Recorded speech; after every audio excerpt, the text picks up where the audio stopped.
Hello दोस्तों, कैसे आप लोग। मैं उम्मीद करता हूं कि आप अच्छे होंगे और आपका पढ़ाई अच्छा चल रहा होगा। चलिए आज के इस वीडियो में हम डिस्कस करेंगे DFCCIL के लिए जनरल साइंस का पेपर डिस्कस करेंगे। ठीक है, ये एक्सपेक्टेड पेपर है। जैसा पेपर आपका प्रीवियस ईयर में आया था उसी पैटर्न पे आधारित ये पेपर है। देखिए आपको काफ़ी इस वीडियो से बेनिफिट होगा। ठीक है, चलिए देखते हैं पहला क्या है क्वेश्चन। पहला है कि जी का इकाई पूछ रहा है, यूनिट पूछ रहा है आपका कि क्या होगा। तो इस क्वेश्चन का आंसर तो हो जाएगा ये, लेकिन इसमें आप थोड़ा सा समझ भी लीजिए ताकि आपको कोई दिक्कत ना हो, कोई और क्वेश्चन इससे रिलेटेड आ जाए तो। ठीक है, चलिए पहली बात कि जी इसको क्या बोलते हैं, तो इसको बोलते हैं गुरुत्वाकर्षण नियतांक। गुरुत्वाकर्षण नियतांक, नियतांक। ठीक है, मतलब ग्रेविटेशनल कांस्टेंट,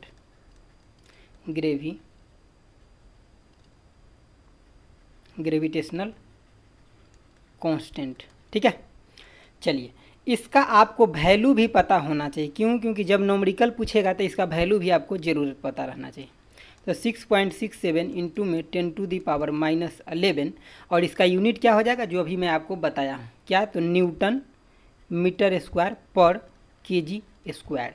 देखिए इससे आपको एक फोर्स निकालने के लिए हमेशा पूछता है क्वेश्चन न्यूमेरिकल में, अगर छोटा न्यूमेरिकल पूछता है। देखिए जैसे ब्रह्मांड के अंदर कोई भी दो पिंड होगा, अगर मान लीजिए कि एक पिंड ये है और एक ये है और इस दोनों के बीच की दूरी कुछ होगा।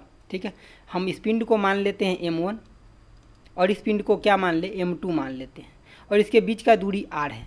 तो हमें ये पूछा जाता है कई बार क्वेश्चन में कि इस दोनों पिंड के बीच फोर्स कितना लग रहा होगा। तो इसके लिए फोर्स इक्वल टू होता है इसमें कि G m1 m2 बटे में आर स्क्वायर। ये इसका फॉर्मूला होता है। ठीक है, तो ये चीज़ें आपको याद रहना चाहिए। अगर क्वेश्चन का लेवल स्टैंडर्ड पूछेगा तो उसमें आपको इसका वैल्यू जो है, ये वैल्यू जो है जी का नहीं देगा, आपको ये याद रहना चाहिए। ठीक है, अगर कभी कभी होता है कि ये दे देता है तो वो छोटा क्वेश्चन पूछता है, तब अगर क्वेश्चन का लेवल थोड़ा ऊपर रखेगा तो ये चीज़ें आपको नहीं देगा। इसमें आपको एक चीज़ और क्या याद रखना है कि फोर्स जो होता है क्या, मास के कैसा है, तो डायरेक्टली प्रोपोर्शनल है। मतलब फोर्स जो है डायरेक्टली प्रोपोर्शनल किसका है, मास के।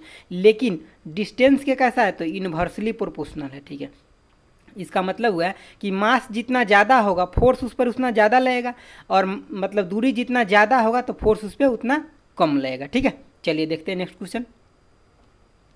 देखिए इस क्वेश्चन में क्या कह रहा है गतिमान वस्तु में होता है। तो क्या होता है गतिमान वस्तु में, तो इसमें होता है गतिज ऊर्जा। ठीक है, लेकिन आप थोड़ा इसका एक्सप्लेनेशन देखिए और कुछ और ज़्यादा सीखिए। देखिए गतिमान मतलब काइनेटिक एनर्जी की बात कर रहा है आपको, तो ये क्या होता है, हाफ mv² होता है।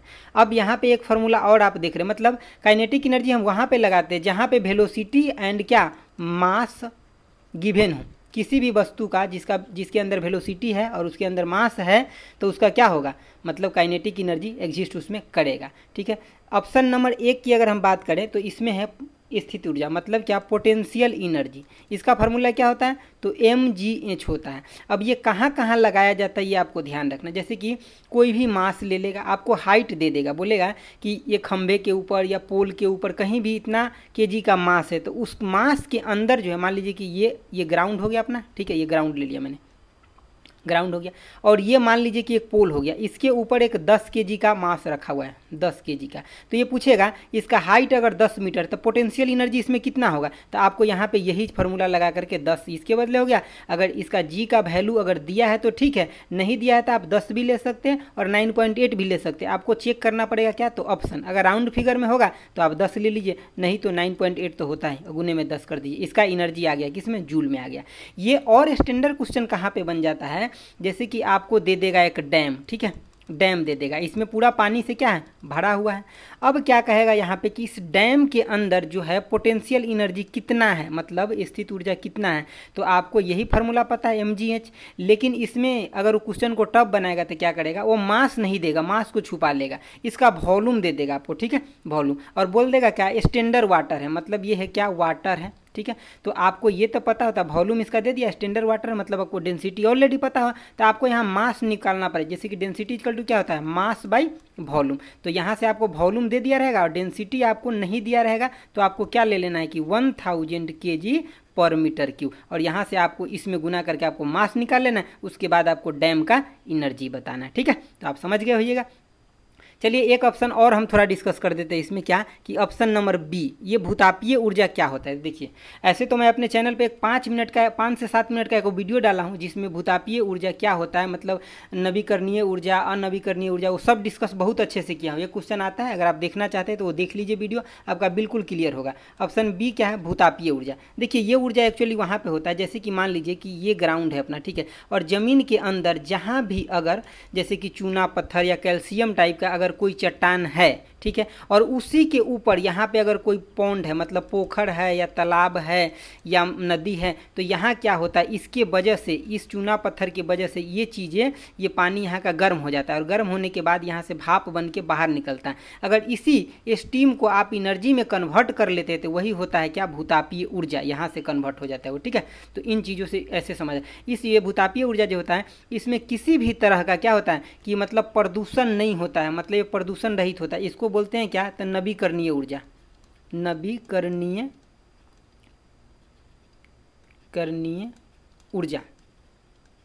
ऊर्जा, ठीक है। और क्या बोलते हैं इसको, और में भी कभी नवीकरणीय ऊर्जा लिखता है और कभी लिख देगा आपको गैर परंपरागत ऊर्जा, गैर परंपरागत ऊर्जा, ठीक है। तो ये दोनों बात को आपको ध्यान रखना है। बस वो वीडियो अगर आप देख लीजिएगा तो परंपरागत गैर परंपरागत सब कुछ क्लियर हो जाएगा, बस 5-7 मिनट का। चलिए देखते हैं नेक्स्ट क्वेश्चन। देखिए क्या कह रहा है कि किसी वस्तु का भार पृथ्वी की सतह पर W न्यूटन है, यहाँ देख रहे हैं न्यूटन है, उसका भार पृथ्वी के त्रिज्या के आधी बराबर ऊंचाई पर क्या होगा। तो आपको सबसे पहले बात, आप कॉन्सेप्ट को समझिए, उसके बाद मैं क्वेश्चन बताऊंगा। देखिए होता क्या है कि अगर मान लीजिए ये सतह है आपका, ठीक है, सतह है पृथ्वी का, ठीक है, तो इससे ऊपर जो होगा, मतलब इससे आप ऊपर जाइए या नीचे जाइए, जी का वैल्यू जो होता है क्या होता है कि घटता ही घटता है, या आप ऊपर जाइएगा तो नीचे जाइएगा, लेकिन सतह पर क्या होता है, जी का वैल्यू ये कांस्टेंट होता है, 9.81 मीटर पर सेकेंड स्क्वायर सतह पे होता है। लेकिन अगर आप ऊपर नीचे जा रहे हैं तो चीज़ें घटता है। ये भी आपको याद रखना है कि जी का वैल्यू ये मैक्सिमम कहाँ पर होता है, मैक्सिमम तो ये होता है पोल पे, पोल यानी कि ध्रुव पे होता है मैक्सिमम, और ये मिनिमम कहाँ होता है, मिनिमम। देखिए दोस्तों, हम क्वेश्चन से थोड़ा हट के इसलिए बताते हैं आपको क्योंकि सेम क्वेश्चन आएगा परीक्षा में कि नहीं पता नहीं, लेकिन जो एक्सप्लेन मैं करता हूँ उससे जरूर क्वेश्चन आएगा, आप देखिएगा, ठीक है। तो मिनिमम जो होता है कहाँ होता है, इक्वेटर पे, ठीक है, इक्वेटर पे होता है, यानी कि विषुवत रेखा पे, ठीक है। अब यहाँ पे देखिए आपको दिया जो है ये न्यूटन, W न्यूटन, ये कहाँ पे दिया है, तो सतह पे दिया है। अब आपसे पूछ रहा है कि आप ऊपर जाने के बाद कितना, तो जितना पृथ्वी का रेडियस है उसके आधे ऊंचाई पे जाने के बाद, तो आपके लिए जी का वैल्यू जो यहाँ होगा, न्यू जी का वैल्यू जो आएगा वो क्या आ जाएगा। इसके लिए ये फॉर्मूला होता है कि जो आपके सतह का जी का वैल्यू है वो बटा में क्या, 1 प्लस में H बटा में RE का होल स्क्वायर, ये फार्मूला आपको याद रहना चाहिए। अब यहाँ पे H क्या है कि आप कितना हाइट पे ले जा करके देख रहे हैं, और ये RE क्या है, तो रेडियस ऑफ अर्थ है, क्या है, रेडियस ऑफ अर्थ है, ठीक है।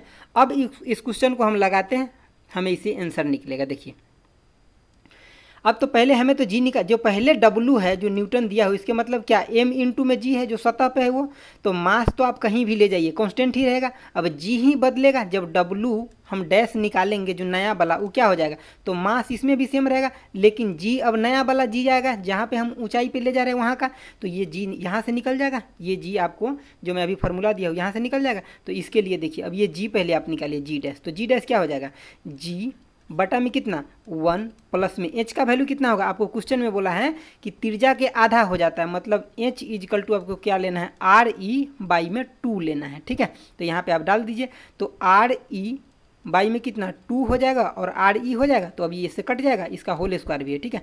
तो अब आप यहाँ पे क्या देखिए कि जी डैश इजकल टू आपको निकल के क्या आ गया, अगर इससे इसमें गुना कीजिएगा 2 1 3 हो जाएगा, और ऊपर में चल जाएगा ये 4 और नीचे में क्या बचेगा 9, तो 4G बटा में कितना 9, ये बच गया आपके पास जी के फॉर्म में। तो अब आप जो यहाँ निकालिएगा क्या, W डैश, यहाँ से जो W डैश आप देख रहे हैं यहाँ से, ठीक है, तो इसको मैं निकालना, तो ये क्या जी डैश का वैल्यू आपको इसमें डालना है, तो जी डैश का जब वैल्यू डालिएगा तो क्या हो जाएगा, M तो सेम ही रहेगा और जी डैश की जगह कितना हो जाएगा, तो 4G बटा में कितना 9 हो जाएगा। अब ये G और M मिल करके फिर से W बना लेगा, तो क्या हो जाएगा 4 बटा में 9 W। तो ये देखिए आपको ये सब इंपॉर्टेंट न्यूमेरिकल है, कंसेप्ट देता है, आपको सीखना पड़ेगा, ठीक है। तो इसका आंसर कौन हो जाएगा, तो ऑप्शन नंबर C हो जाएगा, ठीक है। चलिए देखते हैं नेक्स्ट क्वेश्चन।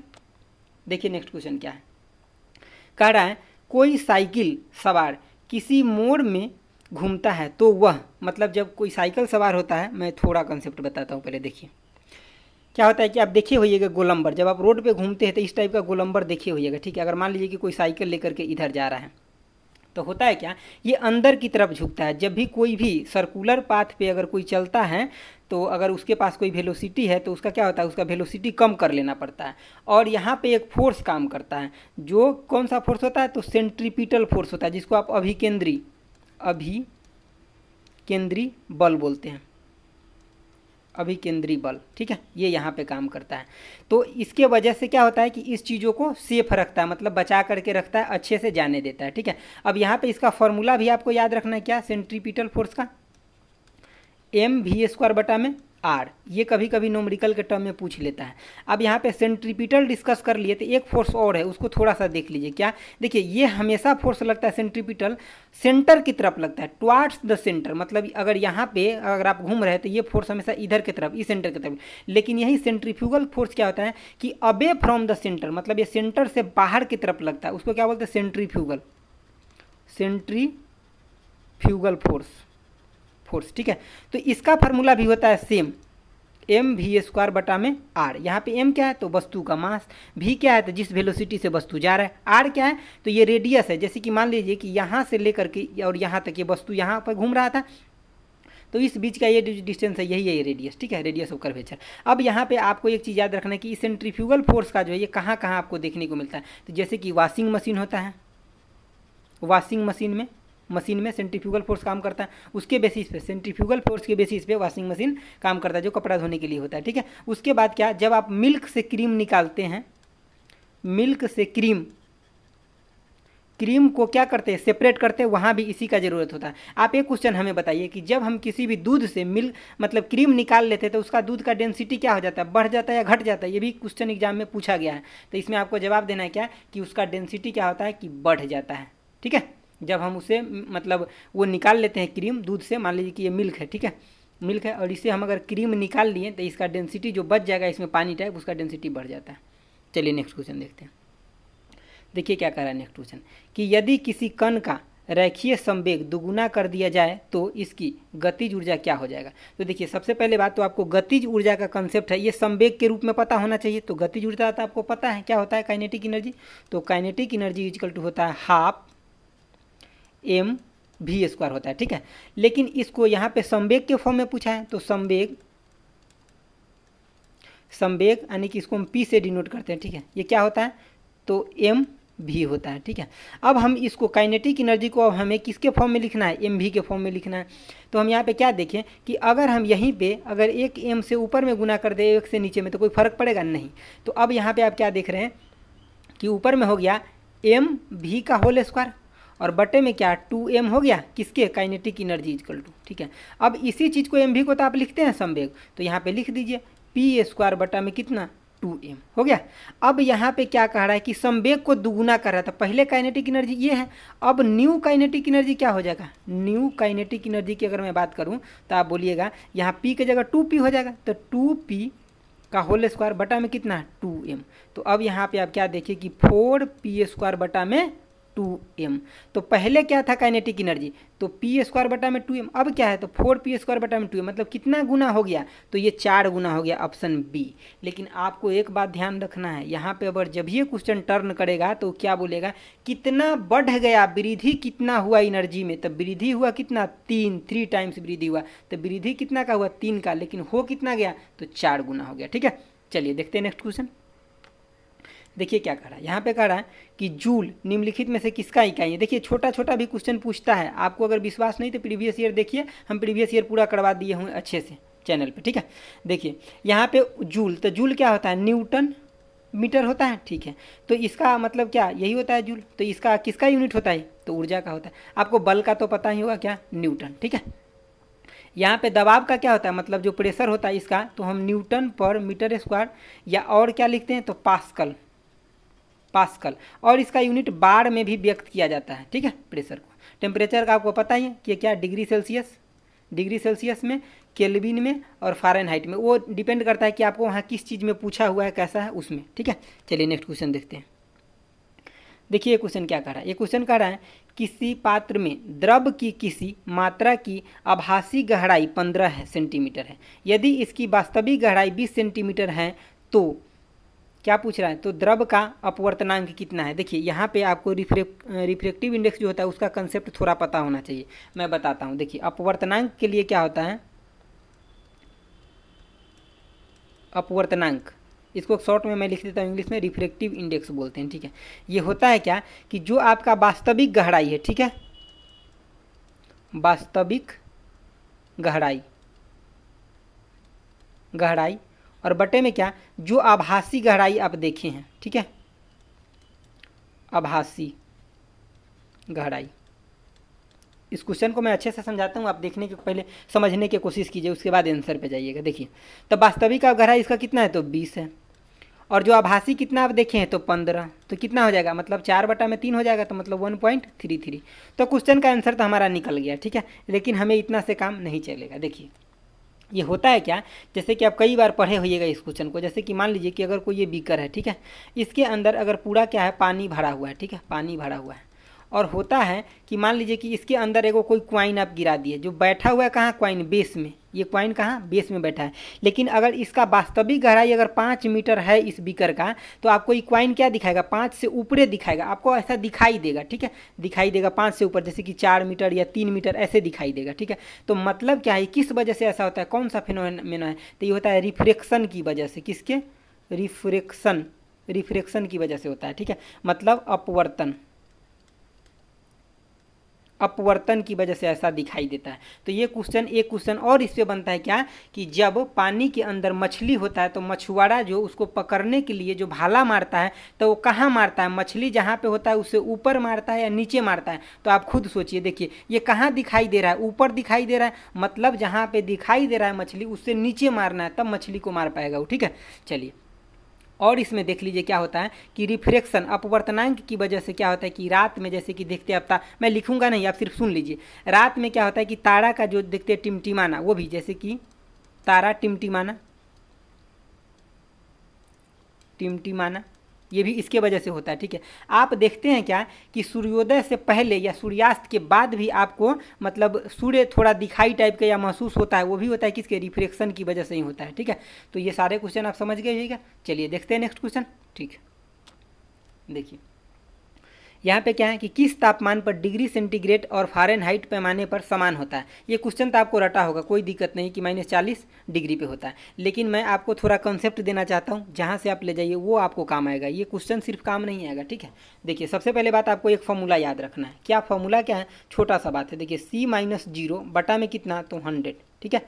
उसके बाद क्या कि F-32 बटा में 180 इजकल टू में क्या, K माइनस में 273 बटा में कितना, 100। अगर ये फॉर्मूला आपको याद है तो आप इस टाइप का जो भी क्वेश्चन आएगा वो आप बना लीजिएगा। आपको अब यहाँ देखना है कि हमें किस में रिलेशन पूछ रहा है। तो अभी जो प्रेजेंट क्वेश्चन है वो आपको फ़ारेनहाइट और डिग्री सेल्सियस में पूछ रहा है, तो इस दोनों को आप नीचे उठा लीजिए और यहाँ पे पुट कर दीजिए। पुट क्या करना है कि ये कह रहा है फ़ारेनहाइट और डिग्री सेल्सियस दोनों बराबर हो रहा है, तो हम C में F में क्या, n मान लेते हैं, ठीक है।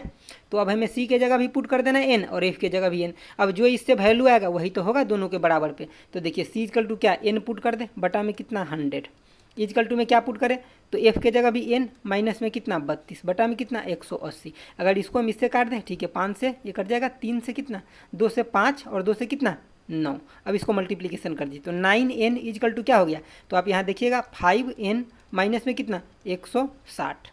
अब इस 5 को इधर ले आइए तो क्या देखें, 4n इजकल टू माइनस 160, तो n इजकल टू क्या देखें, -40 डिग्री, ठीक है, सेल्सियस। तो ये आपको यहाँ से निकालना था इस चीज़ों को। ऐसा नहीं कि सिर्फ हम क्वेश्चन को देख रहे हैं, याद कर रहे हैं, ऐसे कुछ नहीं, कोई फायदा नहीं। क्योंकि हो सकता है कल के डेट में आपसे जो क्वेश्चन आएगा वो आपको रिलेशन पूछ दे, डिग्री सेल्सियस और मतलब केल्विन में पूछ दे या फ़ारेनहाइट केल्विन में पूछ देते। आपको ये चीज़ें याद रहना ज़्यादा जरूरी है, ठीक है। चलिए देखते हैं नेक्स्ट क्वेश्चन। देखिए क्या कह रहा है, ये कह रहा है क्वेश्चन कि यदि लेंस की क्षमता -2D है, यहाँ पे D से कोई मतलब नहीं है, क्योंकि D जो होता है क्या होता है कि जो पावर होता है लेंस का उसका वो यूनिट होता है, डायोप्टर, वो दिखा रहा है आपको, ठीक है। तो फोकस दूरी क्या होगा, तो इसके लिए एक रिलेशन आता है छोटा सा, आप इसको याद रखिए। देखिए इसके लिए रिलेशन जो आता है क्या होता है कि पावर इजकल टू में 1/f होता है। यहाँ पे P पावर है और ये क्या है, यही है आपका फोकस, फोकस दूरी, यही है फोकस दूरी, ठीक है। तो यहाँ पे आपको फोकस क्या दिया, पावर दिया है, तो ए फिजिकल टू अब कितना हो जाएगा, तो आप बोलिएगा 1/2, लेकिन माइनस लगेगा, यहाँ डी को नहीं लिखना है, डी सिर्फ उसका यूनिट शो कर रहा था कि ये वो पावर का यूनिट है। तो यहाँ कितना होगा 0.5 माइनस 0.5 मीटर हो जाएगा, ठीक है। ये इसका आंसर निकल जाएगा, ठीक है, लेकिन इतना से काम नहीं चलेगा। अब देखिए आपको यहाँ ये पूछ सकता था कि ये लेंस जो होगा, जैसे कि -0.5 मीटर भी देता है, इसके साथ लेंस भी लिखा रहता है कि कौन लेंस होगा। तो ये होगा जब भी माइनस में पावर आता है, नेगेटिव में, एक मिनट रुकिए एक मिनट, जब नेगेटिव में पावर आता है, नेगेटिव में पावर आता है तो नेगेटिव में पावर या फोकस दूरी कुछ भी आता है तो कौन सा लेंस होता है, तो कॉनकेव, या इसको अब अवतल बोलते हैं, अवतल लेंस, ठीक है, ये याद रखना। यही अगर पावर पॉजिटिव में आ जाए, पावर या फोकस एफ किस में आ जाए, पॉजिटिव में आ जाए, तो क्या होता है, इसके लिए होता है कॉन्वेक्स लेंस, या और क्या बोल सकते हैं इसको, तो उत्तल, हिंदी में बोलते हैं उत्तल लेंस, ठीक है। तो चलिए आप इतना कुछ इससे समझे, चलिए देखते हैं नेक्स्ट क्वेश्चन। तो इसका आंसर भी पता चल गया और आप इसका एक्स्ट्रा चीज़ भी समझ लिए। चलिए देखते हैं नेक्स्ट क्वेश्चन, देखिए क्या कह रहा है नेक्स्ट क्वेश्चन। इसमें सिर्फ आपको यहाँ पे आंसर में टिक तो आप 10 सेकंड के लिए लगा सकते हैं, 10 सेकंड में मतलब 1 सेकंड में लगा सकते हैं, लेकिन मैं इसलिए इस क्वेश्चन को यहाँ पे नहीं लाया हूँ, कुछ सिखाने के लिए लाया हूँ। देखिए इसमें क्या आप सीख सकते हैं। पहली बात, क्वेश्चन के आंसर जो पूछ रहा है कि इंद्रधनुष कितने रंग में मतलब दिखते हैं, तो ये 7 रंग में दिखते हैं, मैं इतना बताने के लिए इसको नहीं लाया हूँ, ठीक है। देखिए अब इसमें आपको क्वेश्चन जो आएगा परीक्षा में वो क्या दिख सकता है। पहली बात कि आपको स्पेक्ट्रम का जो मतलब वो होता है, वर्ण विक्षेपण होता है, उसका थोड़ा ज्ञान तो होना ही चाहिए। क्यों? क्योंकि वहाँ से क्वेश्चन आ सकता है, बिल्कुल आ सकता है, क्योंकि कंसेप्ट अगर आपको पता है तो क्वेश्चन कहीं से भी आए आप धांग दीजिएगा, ठीक है। यहाँ से देखिए ये प्रिज्म है, ठीक है, ये श्वेत प्रकाश यहाँ से जा रहा है, श्वेत प्रकाश जा रहा है, ठीक है।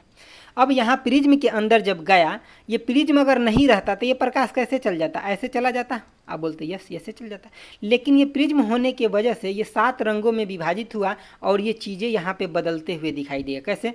तो एक ऐसे गया, थोड़ा डेविएट हुआ, एक उससे भी ज़्यादा, 3 उससे भी ज़्यादा, 4 उससे भी ज़्यादा, 5 उससे भी ज़्यादा, 6 उससे भी ज़्यादा और 7 उससे भी ज़्यादा। आपको यहाँ पे हमारा लाइन तो इतना सीधा नहीं हुआ है, लेकिन आपको ये लाइन सभी के सभी सीधा दिखना चाहिए, ठीक है, आपको ऐसा मान के चलना, ठीक है। तो यहाँ पे देखिए डेविएशन हुआ इस लाइन से, इस लाइन जो हम डेविएशन काउंट करते हैं या विक्षेपण, तो हम उसको कहाँ से काउंट करते हैं, इस लाइन से काउंट करते हैं, ठीक है। तो ये विक्षेपण हुआ। दूसरा विक्षेपण जो सबसे ये रेड का है, ठीक है, जो सबसे कम विक्षेपण होता है, और सबसे ज़्यादा किस में हुआ, तो इसमें बैगनी में। मैं इसको सब अच्छे से अभी समझाता हूँ। अब देखिए इसको बोलते हैं प्रिज्म। इस पॉइंट को क्या बोलते हैं, जहाँ पे ये चीज़ें प्रिज्म के अंदर गया और जो विभाजित हुआ, इसको बोलते हैं रिफ्रैक्शन पॉइंट, रिफ्रैक्शन पॉइंट, ठीक है, या अपवर्तन,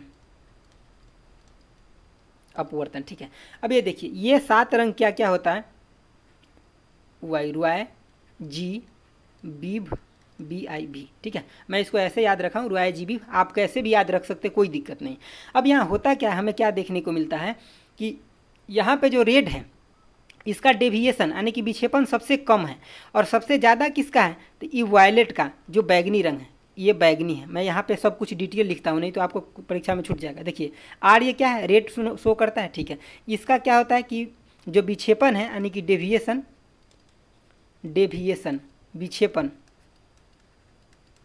विक्षेपण इसका कितना होता है, तो इसका होता है मिनिमम होता है विक्षेपण, ऐसे लिख लीजिए, ठीक है। और ये जो बैगनी है, इसको मैं यहाँ रेड लिख देता हूँ, ठीक है, रेड।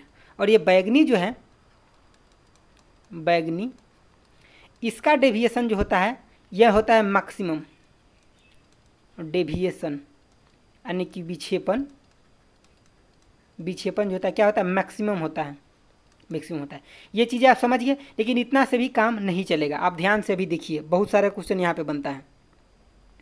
यहाँ पे क्वेश्चन और क्या बनेगा कि जैसे कि इसका हो गया, अब यहाँ पे एक चीज़ और टर्म आता है, क्या, वेवलेंथ आता है, ठीक है, वेवलेंथ। तो वेवलेंथ किसका सबसे मैक्सिमम होता है, तो रेड का, ठीक है। मैं वेवलेंथ को लेमडा से लिख देता हूँ, आप समझ लीजिएगा, ठीक है, वेवलेंथ को लेमडा से। ये मैक्सिमम किसका होता है, तो मैक्सिमम होता है रेड यानी कि लाल कलर का।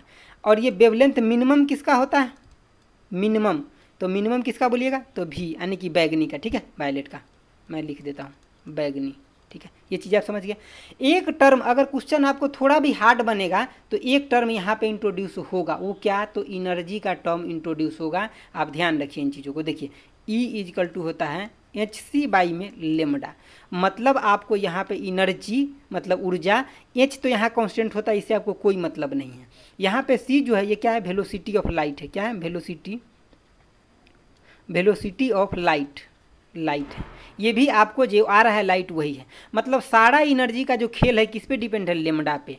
तो अब अगर हम आपसे पूछें कि लेमडा जिसका मैक्सिमम होगा उसका एनर्जी कैसा होगा उसके पास, तो आप बोलिएगा मिनिमम, क्योंकि देखिए इसके नीचे आ रहा है ये, तो ठीक है। तो अगर अब मैं पूछूं कि एनर्जी किसका होगा मैक्सिमम, तो आप क्या बोलिएगा, तो इसका होगा वायलेट का, क्योंकि इसका लेमडा क्या है, मिनिमम है। तो यहाँ पे हो जाएगा भी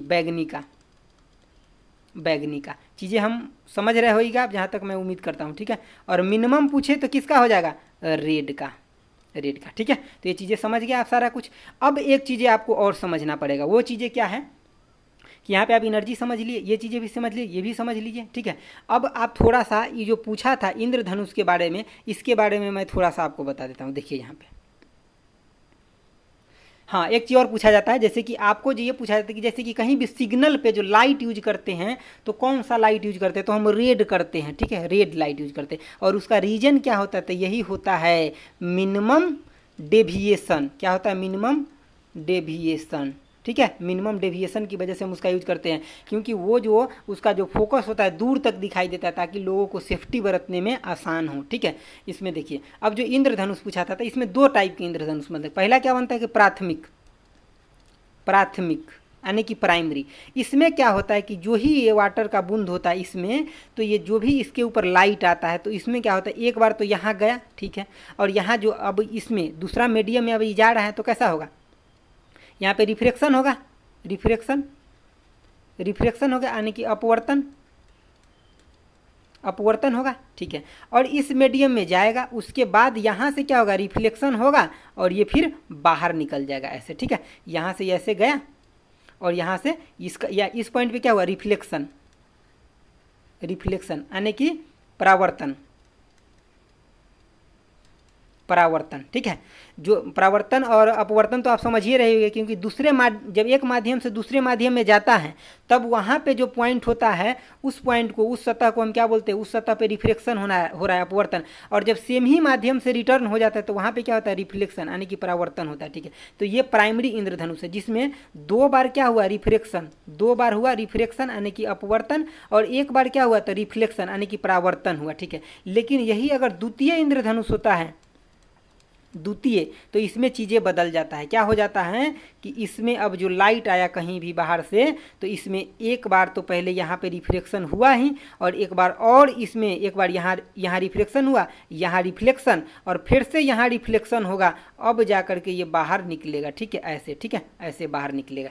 तो इसमें क्या हुआ, आप देखें कि दो बार रिफ्लेक्शन, यहाँ रिफ्लेक्शन हुआ, यहाँ रिफ्लेक्शन, और यहाँ रिफ्लेक्शन, ठीक है, और यहाँ भी रिफ्रैक्शन, ठीक है, ये चीज़ें हुआ। तो आप इन चीज़ों को समझ गए होइएगा, ठीक है। चलिए नेक्स्ट क्वेश्चन में चलते हैं। जब तक आप क्वेश्चन को टाइम नहीं दीजिएगा, समझिएगा नहीं, तब तक आप ABCD में टिक लगा लीजिए, कोई फर्क नहीं पड़ता उस पढ़ाई का, ठीक है, जब तक आप अच्छे से ना समझते। चलिए देखते हैं नेक्स्ट क्वेश्चन।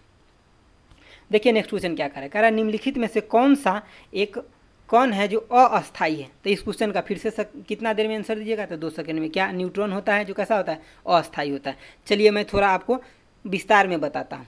एक चीज़ पहले आप यहाँ पे इसको यहीं पे देख लीजिए थोड़ा सा, क्या कि इलेक्ट्रॉन को अगर खोज पूछे तो किसने किया था, तो J.J. थॉमसन ने किया था, ठीक है। और न्यूट्रॉन का जेम्स चेडविक, ठीक है। और इसका प्रोटॉन का तो रदरफोर्ड, ठीक है। ये तीनों चीज़ समझ गए। अब यहाँ पे थोड़ा जो अभी क्वेश्चन जो पूछा था प्रीवियस ईयर में DFCL के, उसमें क्या ट्विस्ट किए थे वो मैं आपको अभी समझाता हूँ। देखिए उसमें क्या पूछ लिए थे। उसमें वो पूछे थे कि न्यूट्रॉन कहाँ पे जीरो होता है, किस तत्व में न्यूट्रॉन जीरो होता है, न्यूट्रॉन जीरो कहाँ होता है। उसमें ऑप्शन दिए हुए थे क्या, कि हाइड्रोजन, और उसके ब्रैकेट में लिखे थे क्या, कि हाइड्रोजन प्रोटियम, प्रोटियम। तो ये जो न्यूट्रॉन जीरो होता है सिर्फ हाइड्रोजन प्रोटियम के केस में ही होता है और किसी के केस में नहीं होता है। लेकिन हाइड्रोजन का 3 गो समस्थानिक होता है, वो आपको याद रखना बहुत जरूरी है, नहीं तो हो सकता है अगले बार क्वेश्चन वहाँ से टर्न कर जाए। तो चलिए मैं पहले H1 के लिए आपको बता देता हूँ। H1 में इसमें क्या होता है कि मैं थोड़ा डायग्राम बता देता हूँ ताकि आप अच्छे से समझ पाएँ। देखिए इसमें क्या होता है कि इसके नाभिक में एक प्रोटॉन होता है, न्यूट्रॉन नहीं होता है। न्यूट्रॉन क्या होता है? जीरो, ठीक है, और एक इलेक्ट्रॉन होता है जो बाहर में होता है, ठीक है, ये आप समझ गए। तो मतलब इसका एटॉमिक नंबर अगर मैं पूछूँ तो 1 और मास नंबर पूछूँ तो 1। क्यों? क्योंकि मास नंबर जो होता है प्रोटॉन प्लस में, अगर मैं मास नंबर की अगर बात करूँ आपसे तो क्या होता है? प्रोटॉन प्लस में न्यूट्रॉन होता है, तो यहाँ न्यूट्रॉन तो है ही नहीं, तो मास नंबर कितना हो गया? 1 हो गया। मैं दूसरा केस बात करता हूँ, ड्यूटेरियम। ये प्रोटियम हो गया, ड्यूटोरियम, ड्यूटोरियम इसमें क्या होता है? H2, ठीक है। अब ये क्या होता है यहाँ पे कि आपको यहाँ पे इसके नाभि के अंदर क्या दिखेगा? तो एक प्रोटॉन दिखेगा, एक न्यूट्रॉन दिखेगा और एक इलेक्ट्रॉन इसमें भी बाहर दिखेगा। एगो प्रोटॉन भी यहाँ पे, एगो न्यूट्रॉन भी है ड्यूटेरियम में, ठीक है। तो यहाँ पे अब न्यूट्रॉन एग्जिस्ट कर गया एक, ठीक है। तो अगर ड्यूटेरियम यहाँ ब्रैकेट में लिखा होता तो इसमें एक न्यूट्रॉन आया होता क्वेश्चन में। तो यहाँ आप देखिएगा एटॉमिक नंबर क्या होगा? तो 1, क्योंकि एटॉमिक नंबर आप क्या बोलते हैं? प्रोटॉन नंबर के बराबर ही होता है। लेकिन अगर मैं आपसे मास नंबर पूछूँ तो आप क्या बोलिएगा? प्रोटॉन प्लस न्यूट्रॉन, तो 1 1 दोनों है तो 2 हो जाएगा, ठीक है। तो एक केस और डिस्कस कर लेता हूँ, जो तीसरा है, ठीक है, H3, ठीक है। इसमें क्या होता है? इसमें थोड़ा सा खेल चेंज हो जाता है। देखिए इसके अंदर क्या होता है? 1 गो प्रोटॉन होता है और 2 गो न्यूट्रॉन होता है, ठीक है, और इसमें भी 1 इलेक्ट्रॉन आउटर साइड में होता है। तो अगर मैं इसका अगर एटॉमिक नंबर पूछूँ तो कितना? 1। अभी भी एटॉमिक नंबर 1 है क्योंकि प्रोटॉन 1 है। लेकिन अगर हम आपसे मास नंबर पूछूँ तो कितना हो जाएगा? 2 और 1 3 हो जाएगा। तो आप चीज़ों को समझ गए, न्यूट्रॉन भी समझ गए, प्रोटॉन भी समझ गए और इलेक्ट्रॉन भी समझ गए। एक चीज़ और आप यहाँ याद रख लीजिए, ये दोनों जो होता है कैसा होता है? स्टेबल होता है। लेकिन ये कैसा होता है? रेडियो एक्टिव शो करता है, रेडियो एक्टिव शो करता है, ठीक है। तो इतना चीज़ें आप समझ गए यहाँ से। चलिए देखते हैं नेक्स्ट क्वेश्चन। आइए देखिए यहाँ पे क्या पूछा है। इसमें पूछा है आपसे न्यूट्रॉन क्या होगा, मतलब अगर ये रिएक्शन हो रहा है, ये रिएक्शन एक्चुअली थोड़ा टाइपिंग मिस्टेक है, मैं आपको पूरे क्लियर लिख देता हूँ। यहाँ पे देखिए ये है क्या कि एक कोई भी एलिमेंट है X जिसका एटॉमिक नंबर कितना है? 92 और इसका मास नंबर कितना है? तो वो है 238 है। अब ये क्या हुआ? इसके विखंडन के बाद एक बना A प्रोडक्ट और एक क्या बना कि हीलियम, ठीक है, हीलियम जिसका मास 4 और एटॉमिक नंबर 2 बन गया। तो ये पूछ रहा है अब ये जो ये बना है इसके ऊपर न्यूट्रॉन कितना है? तो ये यहाँ पे आप देखिए जब इससे ये चीज़ें बना है तो इसमें से पहली बात क्या, जो ये बना है इसमें 2 गो एटॉमिक नंबर का कम हो जाएगा, 4 गो मास नंबर का, क्योंकि ये हीलियम निकल गया है बाहर, 2 गो हीलियम। तो यहाँ पे देखिए अब ए के ऊपर क्या हो जाएगा? एटॉमिक नंबर इसका कितना हो जाएगा? तो आप बोलिएगा 92 और मास नंबर, तो अब इसमें से 4 घटा दीजिए तो 200 कितना हो जाएगा? 34। तो न्यूट्रॉन अभी तो हम आपको बताए हैं क्या होता है? न्यूट्रॉन इजकल टू में क्या होता है? मास नंबर माइनस में क्या? तो प्रोटॉन, जो एटॉमिक नंबर आप बोलते हैं, ठीक है। आप एटॉमिक नंबर ले लीजिए या प्रोटॉन ले लीजिए, बात सेम ही है, ठीक है। तो न्यूट्रॉन इजकल टू कितना? 234 माइनस में कितना? यहाँ 90 हो जाएगा, ओ सॉरी यहाँ 90 हो जाएगा, ठीक है, 90। तो ये कितना आ जाएगा? घटा लीजिए 144 आ जाएगा, इसका न्यूट्रॉन इतना ही होगा। तो आपका ऑप्शन सी हो जाएगा करेक्ट, ठीक है। चलिए देखें नेक्स्ट क्वेश्चन। चलिए आइए देखिए यहाँ के क्या पूछ रहा है कि गोबर गैस में मुख्य रूप से पाई जाती है क्या? तो गोबर गैस में तो ऐसे बहुत सारा गैस पाया जाता है, लेकिन मैक्सिमम क्या होता है? तो मैक्सिमम मीथेन पाया जाता है। मीथेन का फार्मूला क्या होता है? तो CH4 होता है। ये अल्केन समूह का होता है, ठीक है। थोड़ा सा आप और यहाँ एक्स्ट्रा देख लीजिए, जैसे कि देखिए आपको यहाँ मीथेन की चर्चा किया हुआ है। तो मीथेन जो होता है ये कहाँ से निकलता है? कई बार क्वेश्चन आया हुआ है कि मीथेन CH4, ठीक है, ये धान के खेत से भी निकलता है, धान के खेत से। जैसे कि आप देखते हैं धान के खेत में क्या होता है कि पानी लग जाता है, वहाँ छोटा छोटा जो मतलब जो घास उस होता है, खरपतवार, वो सड़ जाता है उसमें, उसके बाद उससे मीथेन गैस प्रोड्यूस होता है। और एक जगह एक क्वेश्चन मैं देखा था, पूछा हुआ था, प्रीवियस ईयर क्वेश्चन है कि जैसे कि मवेशी होता है, कोई भी एनिमल होता है, जैसे गाय भैंस बैल, वो अगर गलाली करता है, जैसे खाना खाने के बाद वो जो होता है देखते हैं ना कि मुँह चलाते रहता है और उससे उजले कलर का जो झाग निकलते रहता है, तो उनके मुँह से भी मीथेन गैस निकलता है, तो वहाँ से भी निकलता है आपको CH4। तो अगर ये भी कहीं दिख जाए तो आपको टिक लगा लेना है और सही लगा करके आना है, गलती नहीं होना चाहिए आपका क्वेश्चन, ठीक है। चलिए देखते हैं नेक्स्ट क्वेश्चन। देखिए नेक्स्ट क्वेश्चन में क्या कह रहा है कि प्लास्टर ऑफ पेरिस का फार्मूला आपसे पूछ रहा है। तो ये तो खूब रटाया होगा आपको, प्लास्टर ऑफ पेरिस की CaSO4 और ½ H2O, ठीक है। लेकिन मैं थोड़ा सा एक्स्ट्रा आपको ज़रूर बताऊँगा, ठीक है। देखिए प्लास्टर ऑफ पेरिस बनता कहाँ से है, क्योंकि ये सब क्वेश्चन अब पुराना हो गया, अगर नया क्वेश्चन इंट्रोड्यूस होगा तो कुछ ना कुछ आपसे एक्स्ट्रा उम्मीद करेगा। तो ये कहाँ से बनता है, तो जिप्सम से बनता है। जिप्सम का फार्मूला क्या होता है, तो CaSO4 और कितना 2H2O। अब इसको हम क्या करते हैं, जिप्सम को गर्म करते हैं, हीट देते हैं, ΔH हीट दे दिए, कितना 120 डिग्री सेल्सियस, 110 से 120 लेते हैं, ठीक है। तो हम यहाँ 120 ले लिए, इसका क्या नाम है, जिप्सम, जिप्सम, ठीक है। अगर इसको हम गर्म करते तब हमें क्या प्राप्त होता है, CaSO4 और हाफ H2O प्लस में कितना 3/2H2O। आपको इसको याद ऐसे रखना है कि जैसे कि ये जिप्सम था, इसको हम क्या किए कि गर्म किए तो पानी क्या हुआ, उड़ गया, 1.5 लीटर 2 लीटर पानी था, 1.5 उड़ गया, मतलब हमारे पास आधा के साथ पानी के साथ बचा हुआ। क्योंकि देखिए इस ऑप्शन में आपको जहाँ भी कन्फ्यूज किया है सब जगह पानी से ही सिर्फ कन्फ्यूज किया है 3 गो ऑप्शन में। तो आपको ये चीज़ें ध्यान से याद रखना है। इसको क्या बोलते हैं, प्लास्टर ऑफ पेरिस, ऐसे भी कभी कभी शॉर्ट फॉर्म में भी आ जाता है, ठीक है। चलिए नेक्स्ट क्वेश्चन देखते हैं। देखिए अब ये क्वेश्चन काफ़ी मज़ेदार है, जो कंसेप्ट समझ पाएंगे बनाएंगे, नहीं तो तुक्का तो कुछ भी लगा ही सकते। इस क्वेश्चन को पहले मैं समझाता हूँ, उसके बाद बताऊंगा आंसर। देखिए पहली बात क्या है कि जब भी आपको पीएच वैल्यू का क्वेश्चन आए तो आपके दिमाग में सबसे पहली बात पीएच वैल्यू का खोज किसने किए थे, तो सोरेनसन ने। मैं वो सब डिस्कस अभी नहीं करूँगा। इसका रेंज कहाँ से कहाँ होता है, तो 0 से 14 तक होता है, ये भी आपको पता है। 7 क्या होता है, तो न्यूट्रल होता है, और 7 से अगर कम हो पीएच वैल्यू, पीएच अगर 7 से कम हो तो क्या होता है, एसिड, एसिड यानी कि अम्लीय। और पीएच वैल्यू अगर 7 से ज़्यादा होता है क्या होता है, बेस, बेस मतलब क्षार। ये सब आपको खूब पता है, लेकिन हम बताऊंगा उसमें थोड़ा आपको कंसेप्ट सीखने को मिलेगा। देखिए होता क्या है कि जब भी हमें OH कंसंट्रेशन अगर मिले तो इसका मतलब क्या है, हमें इससे क्या निकालना होता है, POH में हमें रिलेशन देखना होता है। तो इसमें होता क्या है कि अगर OH कंसंट्रेशन जैसे कि अभी आपको दिया हुआ है 10⁻⁻⁴, तो इसका POH कितना हो जाएगा, तो 4 हो जाएगा। कैसे हो जाएगा, तो चलिए देखते हैं। देखिए POH के लिए जो फॉर्मूला होता है माइनस लॉग, और जो भी OH कंसंट्रेशन दिया हुआ है, OH कंसंट्रेशन दिया उसको आपको साथ में लगा लेना है, तो आ जाएगा। देखिए अब यहाँ पे आप रखिए OH कंसंट्रेशन का वैल्यू, तो POH आपको क्या आ जाएगा, माइनस लॉग, और OH कंसंट्रेशन कितना दिया होता है, 10⁻⁻⁴ दिया हुआ है, यही दिया हुआ है। देखिए अब क्या होता है कि लॉग के साथ में जो कुछ भी होता है उसके पावर में होता है वो आगे आ जाता है, और लॉग के बेस में अगर कुछ नहीं लिखा हुआ है तो हम मान के चलते हैं कि लॉग के बेस में 10 लिखा हुआ है, ठीक है। तो ये आगे आ जाएगा, तो आगे आ जाएगा तो क्या, इसमें भी माइनस और इसमें भी माइनस, तो ये 4 हो गया। अब क्या हो गया, लॉग 10, और लॉग अब आपको पता होगा इतना बात कि लॉग 10 और बेस में 10 होता है, तो इसका वैल्यू कितना होता है, 1। तो यहाँ पे भी अगर कुछ नहीं बेस में मतलब हम 10 मानते हैं, तो इसका वैल्यू कितना आ गया, 4 आ गया, क्योंकि इसका वैल्यू 1 हो जाएगा। तो ये चीज़ें आपको समझ में आ गया। तो अब आपको यहाँ से आंसर निकल जाएगा कैसे, तो देखिए पीएच प्लस में POH टोटल वैल्यू जो होता है पीएच का, ये कितना होता है, तो 14।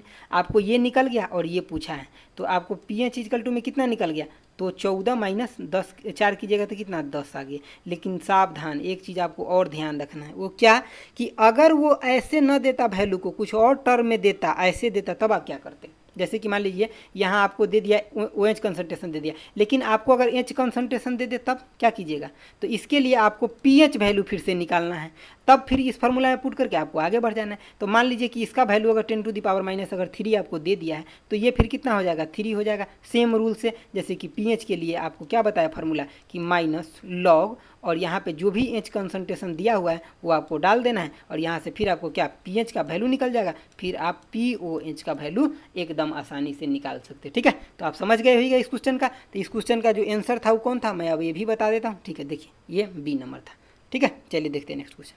देखिए 16 नंबर कह रहा है कि पेट्रोल का मुख्य घटक क्या होता है, तो पेट्रोल का मुख्य घटक होता है ऑक्टेन नंबर, ठीक है।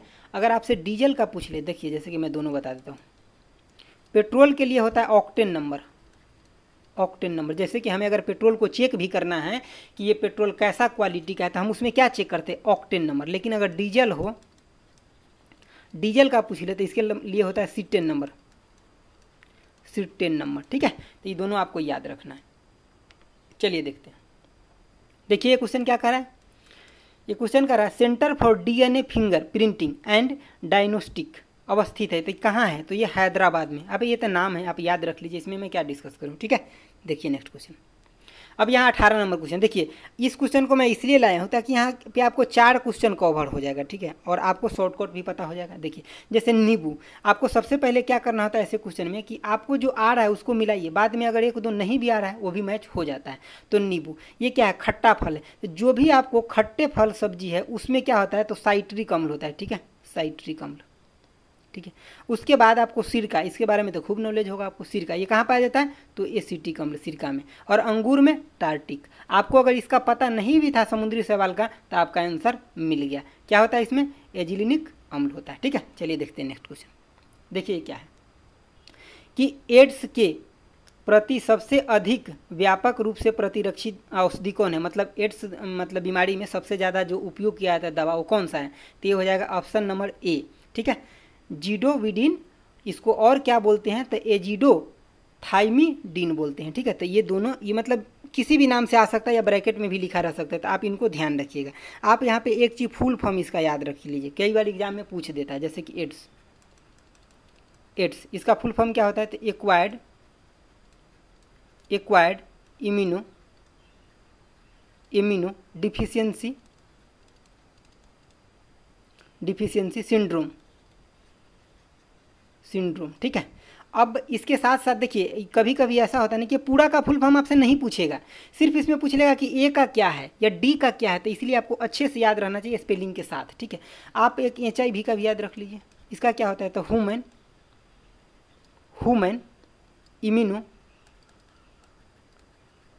इम्यूनो, इसके साथ साथ ही होता है डिफिशियंसी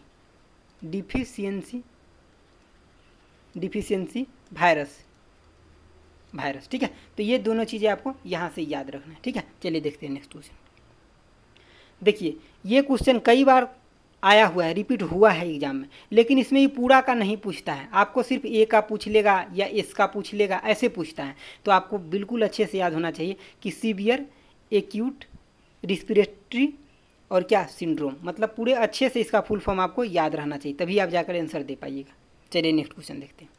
देखिए अब यहाँ पे ये क्वेश्चन में है कि मनुष्य की आँखों की स्वास्थ्य क्रियाशीलता कौन सी विटामिन बढ़ाता है, तो ये पता होगा आपको, विटामिन ए। अब देखिए इस क्वेश्चन को हम यहाँ डिस्कस नहीं करेंगे, क्योंकि यहाँ डिस्कस करेंगे तो आपको सिर्फ 3 ऑप्शन हम बताएंगे, लेकिन एक 5 से 7 मिनट का वीडियो हम बना के डाल दिए, उसको आप जाके देख लीजिए, A to Z विटामिन आपका कंप्लीट हो जाएगा। अगर एक क्वेश्चन वहाँ से आता है, जैसे कि विटामिन का सोर्स क्या है, उसका नाम क्या है, B सीरीज विटामिन कौन सा है, वाटर सोलुबल विटामिन कौन सा है, फैट सोलुबल कौन सा है, तो आपको पूरा क्लियर हो जाएगा, इसीलिए यहाँ पर आपका टाइम मैं ख़राब ना करूँगा, ठीक है।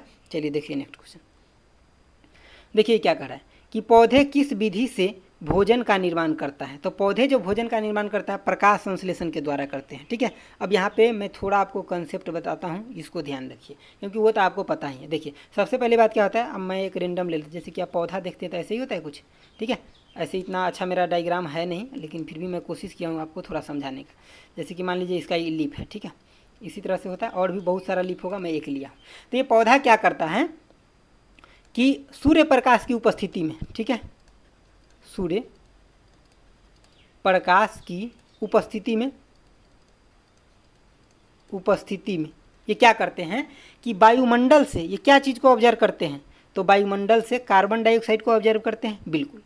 और ये जल नीचे भूमि से क्या लेते हैं, तो जल H2O भूमि से लेते हैं, और क्या करते हैं इसके बाद सूर्य प्रकाश की उपस्थिति में वायुमंडल से कार्बन डाइऑक्साइड लेके भूमि से जल लेकर के ये अपना भोजन को तैयार करते हैं।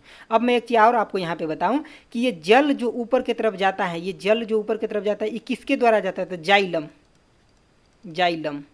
एक कई बार ये क्वेश्चन पूछा गया है कि जो जल का जो ट्रांसपोर्टेशन होता है प्लांट्स में वो किसके द्वारा होता है, जाइलम के द्वारा। अब जब ये खाना यहाँ पे बन जाएगा पत्तियों के द्वारा, तो ये पूरे शरीर में, मतलब ये पूरे प्लांट में जो ट्रांसपोर्टेशन होगा, जो भेजा जाएगा, वो होता है फ्लोएम के द्वारा, फ्लोएम। तो आपको ये सब शब्द याद रखना है, ऐसा नहीं कि ये मैं मजाक नहीं कर रहा हूँ, अच्छे से ये सब बता रहा हूँ, आप सबको याद रखिए, सब क्वेश्चन ही क्वेश्चन है, ठीक है। आपको एक चीज़ और यहाँ पे क्या रखना है याद कि ये बाई प्रोडक्ट के रूप में क्या निकलता है, तो ऑक्सीजन निकलता है बाई प्रोडक्ट के रूप में। और ये ऑक्सीजन किससे निकलता है, तो ये जल जो गया है नीचे से ऊपर, यही जल को टूट करके विखंडन होकर के ये ऑक्सीजन निकलता है। कई बार ऑप्शन में ऐसे देता है कि ऑक्सीजन जो बाई प्रोडक्ट के रूप में निकलता है प्रकाश संश्लेषण में, वो कैसे निकलता है, कार्बन डाइऑक्साइड के टूट के निकलता है या जल को टूट के निकलता है, तो ये आपको ध्यान रखना है। यहाँ पे आप थोड़ा सा इसके रिएक्शन पे भी ध्यान रखिए। क्यों? क्योंकि कई बार क्या होता है कि वो ग्लूकोज और कार्बोहाइड्रेट में थोड़ा कन्फ्यूजन करते रहते हैं लोग। देखिए होता क्या रिएक्शन कि सबसे पहले बात कार्बन डाइऑक्साइड तो ये लिए ही, ठीक है, जो वायुमंडल से, उसके बाद क्या भूमि से जल भी लिए H2O, ये दोनों 6 क्वांटिटी में जाता है। अब यहाँ पे क्या होता है कि ये रिएक्शन जब करते हैं किसमें, सनलाइट, मतलब सनलाइट लाइट की उपस्थिति में। दोस्तों आप मेरे राइटिंग पे ध्यान न रखिए, जो मैं बोलता हूँ उस पर पूर्ण फोकस कीजिए, आपको सब कुछ याद रहेगा, ठीक है। अब इसमें क्या होता है कि इससे आगे जो निकलता है वो ग्लूकोज या कार्बोहाइड्रेट जिसको आप बोल रहे हैं, ठीक है। तो यहाँ जो निकलता है C6H12 और O6 प्लस में कितना 6O2, ये हो गया आपका ऑक्सीजन, ऑक्सीजन, और ये हो गया क्या ग्लूकोज, ग्लूकोज यानी कि कार्बोहाइड्रेट, कार्बोहाइड्रेट, ठीक है। तो आपको इन बातों को अच्छे से ध्यान रखना है कि जो पौधा जो अपना भोजन बनाते हैं तो सबसे लास्ट में उसका प्रोडक्ट क्या होता है, तो सबसे लास्ट प्रोडक्ट जो होता है वो कार्बोहाइड्रेट होता है। ये भी परीक्षा में पूछा गया प्रश्न है, तो ये सब प्रश्न आपको याद रखना है। ऐसा नहीं कि एक प्रश्न को याद रखने से आपका काम नहीं चलेगा, ठीक है। चलिए देखते हैं नेक्स्ट क्वेश्चन। तो इस क्वेश्चन का आपको आंसर भी पता हो गया, दिखा देते एक बार और ये क्वेश्चन। देखिए ये क्वेश्चन था, ठीक है, ये मैंने पौधा बना करके आपको समझा दिया। चलिए देखते हैं नेक्स्ट क्वेश्चन। देखिए यहाँ पे क्या पूछ रहा है कि रेशम का कीड़ा अपने जीवन चक्र यानी कि लाइफ साइकिल के किस चरण में वाणिज्यिक तंतु पैदा करता है। तो देखिए सबसे पहले बात यहाँ पे आप थोड़ा कंसेप्ट समझ लीजिए क्या कि रेशम के कीड़ा जो होता है ये कभी कभी ऐसे भी देता है क्वेश्चन कि आप इसको सीक्वेंस में लगाइए कि सबसे पहला क्या होता है बाद में क्या होता है। देखिए इसके चक्र में जैसे कि सहतूत का जो पत्ता होता है उसके ऊपर इसका सबसे पहले, जैसे कि मान लीजिए कि मैं मान लेता हूँ ऐसा कोई सहतूत का पत्ता है, ठीक है, मैं मान ले रहा हूँ ऐसा, आपको अभी मान लीजिए क्योंकि इतना अच्छा हमारा ड्राइंग है नहीं। यहाँ सहतूत का पत्ता, इसके ऊपर सबसे पहले क्या आता है, तो एग, इसका एग आता है फर्स्ट में। उसके बाद दूसरा क्या आता है कि लार्वा, लार्वा, और तीसरा क्या आता है तो ये आता है प्यूपा, और चौथा हो जाता है अडल्ट, एडल्ट। तो ये तीसरे अवस्था में क्या करता है, यहीं से रेशम प्राप्त हो जाता है, जो आपको वाणिज्यिक रेशम जो है यहीं से रेशम प्राप्त हो जाता है। ये होता क्या है कि ये 4 अवस्था होता है, अगर आपको सजाने के लिए देगा तो इसी क्रम में सजाना है, पहला नंबर ये, पहला नंबर एग, दूसरा नंबर लार्वा, तीसरा प्यूपा और चौथा एडल्ट। लेकिन पूछेगा रेशम किस अवस्था में मिलता है, तो तीसरे अवस्था में। उसका नाम क्या है, तो इसका नाम है प्यूपा, ठीक है। देखिए यहाँ पे क्या होता है, पहले तो उसका एग होता है, उसके बाद जब कुछ बढ़ जाता है तो लार्वा होता है। ये प्यूपा अवस्था कैसा होता है कि जैसे कि आप देखे हुए किसी भी चीज़ का अगर छोटा छोटा अंडा देखे होइएगा ना, तो उसके अंदर क्या होता है, पहले उसका बच्चा अंडे के अंदर होता है, बाद में उसको अंडे को फोड़ करके बाहर निकलता है। तो वैसे ही कुछ केस यहाँ होता है, जैसे कि ये एक मतलब रेशेदार टाइप का, ये ऐसे चीज़ों से घिरा होता है, इसके अंदर होता है इसका कीट होता है, इसके अंदर जो होता है ये कीट होता है इस तरह से, ठीक है, ये कीट होता है अंदर। अब क्या होता है कि हमें यहाँ रेशम प्राप्त करना रहता है, तो जब हम इस कीट को क्या करते, बढ़ने नहीं देते, मतलब अगर बढ़ करके ये कीट और इस अंडे को फोड़ करके बाहर निकलेगा तो ये जो रेशम होगा हमारे लिए उपयोगी नहीं होगा। तो हम क्या करते, जब ये चीज़ें छोटा रहता है, जब छोटा रहता है मतलब ये बाहर निकलने से इससे पहले हम क्या करते हैं, इसको उठा करके और गर्म पानी में डाल देते। जब गर्म पानी में इसको डाला जाता है तब क्या होता है, इस प्रोसेस में ये जो अंदर का जो कीड़ा होता है ये मर जाता है। उसके बाद यहाँ से हमें रेशम मिल जाता है, ठीक है, यहाँ से हमें रेशम प्राप्त हो जाता है, ठीक है। अब एक चीज़ आपको और ध्यान रखना है क्या कि भारत के अंदर जो सहतूत रेशम है उसका मैक्सिमम उत्पादन कहाँ होता है, सहतूत रेशम, सहतूत रेशम कई बार पूछा गया क्वेश्चन है। तो इसका मैक्सिमम उत्पादन जो प्रोडक्शन होता है मैक्सिमम कर्नाटका में। एक चीज़ और आपसे पूछा जाता है क्या कि मूंगा रेशम का उत्पादन जो होता है सबसे ज़्यादा कहाँ होता है, तो मूंगा रेशम जो होता है, मूंगा रेशम ये होता है तो असम में, असम में। यहाँ से आप इतनी चीज़ों को याद रखिए, ये बहुत इंपॉर्टेंट था क्वेश्चन बायोलॉजी का, इसलिए मैं लिया हूँ इसको, ठीक है। चलिए देखते हैं नेक्स्ट क्वेश्चन। देखिए यहाँ पे क्या है, 24 नंबर में पूछा है डैश डैश तने के माध्यम से प्रजनन होता है। देखिए प्रजनन 2 टाइप से होता है, एक होता है लैंगिक, जिसको आप बोलते हैं सेक्सुअल, ठीक है, इसमें मेल और फीमेल दोनों का जरूरत होता है। एक होता है अलैंगिक, इसको बोलते हैं क्या, असेक्सुअल। यहाँ किसी का ज़रूरत नहीं होता है, ठीक है, यहाँ पे पेयर का ज़रूरत नहीं होता है। इसमें क्या होता है कि यहाँ से अगर कोई भी पौधा है उसका, मान लीजिए कि अगर ये कोई पौधा है, ठीक है, तो इसका अगर कोई पत्ता टूट गया या जड़ टूट गया, कुछ भी हो गया, तो यहाँ से क्या हो गया, एक न्यू को जन्म दे देगा, मतलब एक न्यू पौधा बन जाएगा। तो यही होता है यहाँ पे इस प्रजनन के माध्यम से, मतलब जैसे कि होता है, क्या पूछा है आपसे कि माध्यम से प्रजनन होता है, तो तने के माध्यम से, यहाँ पूछा है ना तने के माध्यम से, मतलब तना टूट गया, पत्ती टूट गया, जड़ टूट गया, तो वहाँ से होता है, तो इसका गुलाब हो जाएगा आंसर। ठीक है, गुलाब का जैसे कि अगर आप देखते हैं ना कि गुलाब के आप डावड़ी तोड़ करके ले जाते हैं और रोप देते हैं या ग्लास में डाल देते हैं पानी में करके, तो वो फिर से पनप जाता है। ठीक है, तो आप समझ गए क्वेश्चन। दोस्तों मैं उम्मीद करता हूं कि ये वीडियो आपको अच्छा लगा होगा। ठीक है, तो मैं यही बोलूँगा आपसे कि बिना डिस्कशन देखे हुए, बिना टाइम लगाए हुए अगर सिलेक्शन होता तो सबके पास गवर्नमेंट जॉब ही होता। तो मैं यही सजेस्ट करूँगा आपको कि अच्छे से वीडियो को देखिए, कंसेप्ट समझिए। मैं इसका PDF भी आपको दे दूँगा, रिविज़न कर लीजिएगा। आपको कैसा लगा ज़रूर बताइएगा कमेंट्स बॉक्स में, और अच्छा लगा तो लाइक कर दीजिएगा, दोस्तों के साथ शेयर भी कर दीजिएगा, क्योंकि पूरे वीडियो में मैं आपका 1 मिनट भी टाइम कहीं नहीं लिया हूँ, ये आपको भी पता है। तो okay, thanks for watching. Okay bye, जय हिंद।